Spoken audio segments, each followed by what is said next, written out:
వాళ్ళ నాయకుడు ప్రస్తుత leader of opposition Rahul Gandhi గారిని తీసుకొని మేడిగడ్డ దగ్గరికి వచ్చి తెలంగాణలో మేము అధికారంలోకి వస్తే చంద్రశేఖరరావు అతని కుటుంబం చేసినటువంటి అవినీతి 1,00,00,000 కోట్ల రూపాయల అవినీతి పైసలు అక్కిస్తామని తెలంగాణ సమాజానికి మెరుగైనటువంటి పరిపాలన అందిస్తామని చెప్పి మాటిచ్చింది.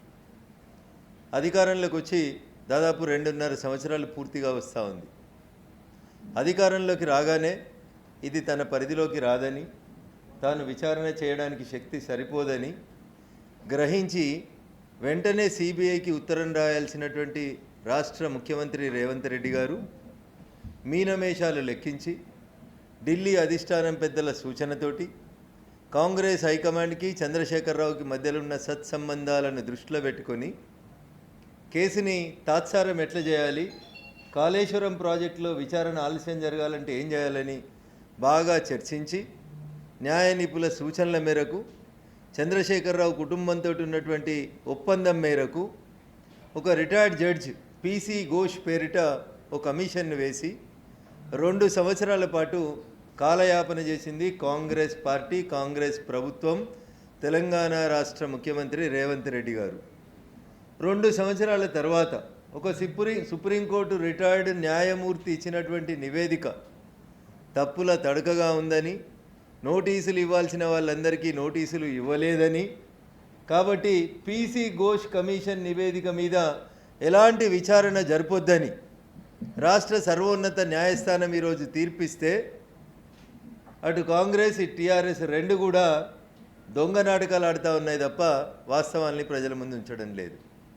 2 రోజుల క్రితం కరీంనగర్ జిల్లాకి మాజీ ముఖ్యమంత్రి చంద్రశేఖరరావు గారు, మేడిగడ్డకి ప్రస్తుత ముఖ్యమంత్రి రేవంత్ రెడ్డి పోయి మ్యాచ్ ఫిక్సింగ్ చేసుకొని బాహుబలి సినిమా షూటింగ్లో ప్రభాస్ గారు కొండలని పాకిన రీతిలో ఒక డూప్ ఫైటింగ్ చేసుకొని నేను తిట్టినట్టు చేస్తా, నువ్వు కొట్టినట్టు చేయని ఒక నాటకం ఆడిరు తప్ప ఇంకొకటి లేదు.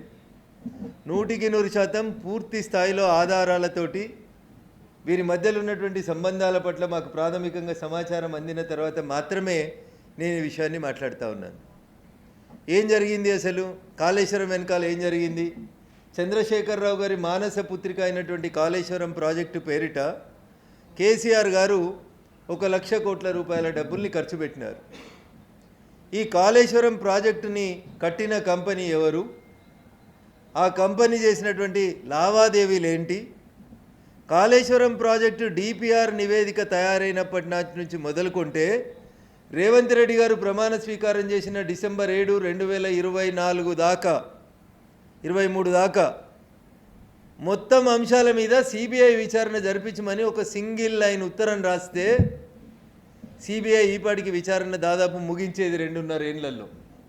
అట్లా చేయకుండా కాళేశ్వరం మీద ఒక పిసి ఘోష్ కమిషన్ అని ఒక కమిషన్ వేసి కమిషన్ నివేదికకు 3 నెలలు 6 నెలలు సమయం పెంచి 2 సంవత్సరాల సమయాన్ని వృధా చేసి ఆ తర్వాత తీసుకుపోయి వాళ్ళు కోర్టు నుంచి స్టే తెచ్చుకునేలాగా సహకరించినటువంటి పార్టీ ప్రభుత్వం రేవంత్ రెడ్డి గారి ప్రభుత్వం తప్ప ఇంకొకటి కాదు. నేను ఈ మాట ఇంత ఖచ్చితంగా ఎందుకు చెప్తున్నా అంటే చంద్రశేఖరరావు గారి మానస పుత్రిక కాళేశ్వరం ప్రాజెక్ట్ ఎట్లనో రేవంత్ రెడ్డి గారికి కూడా మానస పుత్రిక పెట్టుకోవాలి, ఏర్పాటు చేయాలి, తయారు చేయాలి. చంద్రశేఖరరావు గారు 1,00,00,000 కోట్లు తింటే నేను కూడా కొంచెం దానికి ఇటు అటు నేను కూడా సదురుకోవాలి కదా అని చెప్పి రేవంత్ రెడ్డి గారు ముఖ్యమంత్రి అయిన తర్వాత ఒక కొత్త ప్రాజెక్టుకి ఈయన కూడా కలగన్నాడు. ఆ ప్రాజెక్టు పేరు మూసీ రివర్ డెవలప్మెంట్ ప్రాజెక్ట్ అని ఒక కథ కట్టిండి ఈయన. మొత్తం ప్రాజెక్టు కాస్టు 95,000 కోట్లు. రేవంత్ రెడ్డి గారి మానస పుత్రిక ప్రారంభము 95,000 కోట్ల రూపాయలతోటి ఈయన ఒక ప్రాజెక్టు మానస పుత్రికగా సెలెక్ట్ చేసుకున్నాడు. దానికి పర్మిషన్లు ఇవ్వాలని కేంద్ర ప్రభుత్వం చుట్టూ తిరుగుతున్నాడు. దాంట్లో మొదటి దఫా టెండర్లు కాల్ఫర్ చేసినారు. 9,500 కోట్ల రూపాయల సుమారు మొదటి దశ అంచనాల ప్రకారం 9,500 కోట్లకి టెండర్లు పిలిచారు. ఈ టెండర్లలో ఎవరు కూడా అర్హత పొందకుండా కేవలం ఒకే ఒక కంపెనీ అర్హత పొందేలాగా ఆ టెండర్ నిబంధనలన్నింటినీ మార్చి రేపో మాపో ఆ కంపెనీకి 9,500 కోట్ల రూపాయల మొదటి టెండర్ని అప్పచెప్పేందుకు రాష్ట్ర ప్రభుత్వం రేవంత్ రెడ్డి గారు రంగం సిద్ధం చేసింది. ఏందా కంపెనీ, ఎవరిదా కంపెనీ, ఏడికేళ్ళు వచ్చింది ఆ కంపెనీ? మళ్ళీ అదే కంపెనీ. ఏ కంపెనీ అయితే కాళేశ్వరం కట్టి చంద్రశేఖరరావు గారి దగ్గరికి వెళ్ళి 1,00,000 కోట్ల రూపాయలు తీసుకొని దోషిగా తెలంగాణ సమాజం ముందు నిలబడిందో అదే ప్రాజెక్టు కట్టినటువంటి కంపెనీకి ఇవాళ రేవంత్ రెడ్డి గారి మానస పుత్రిక అయినటువంటి ఈ మూసీ రివర్ ప్రాజెక్ట్ డెవలప్మెంట్ బోర్డుని అప్పనంగా 95,000 కోట్లతోటి వాళ్ళకే అందజేసేందుకు ఇలా రేవంత్ రెడ్డి గారి సర్కారు కూడా ఇప్పుడు ప్రయత్నం చేస్తూ ఉన్నది. సో ఇక్కడ మనకు అర్థం కావాల్సింది ఏంటంటే చంద్రశేఖరరావు అనేటాయన రేవంత్ రెడ్డి అనేటోని గొర్ర గుంజుకపోయి బిడ్డ పెళ్లి సమయంలో కూడా జైల్లో పెట్టి కక్ష సాధిస్తే తర్వాత అధికారంలోకి వచ్చినటువంటి రేవంత్ రెడ్డి మరి ఎందుకో తెలంగాణ పౌరుషం ఏడాదొచ్చిందో నాకు తెలియదు, కానీ వెనుకటికి ఎవడో పెద్ద మనిషి చెప్పిండంట, మానవ సంబంధాలన్నీ ఆర్థిక సంబంధాలే అని మావో చెప్పిండు అని చెప్తారు. అట్లా కాళేశ్వరం కట్టిన కంపెనీ, మూసీ రివర్ డెవలప్మెంట్ ప్రాజెక్టుని కట్టబోతున్నటువంటి కంపెనీ, ఈ రెండింటి యజమాని రెండింటి కంపెనీ ఒక్కడే.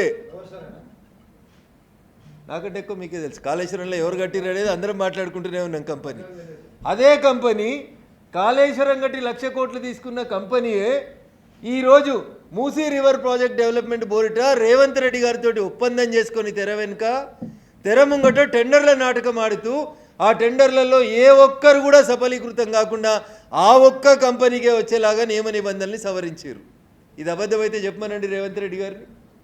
మీరు తయారు చేసిన డిపిఆర్, మీరు ఇవ్వబోతున్నటువంటి కాంట్రాక్ట్లు కాళేశ్వరం కట్టినటువంటి కంపెనీకి ఇస్తున్నారా వేరే కంపెనీకి ఇస్తున్నారా చెప్పాలి.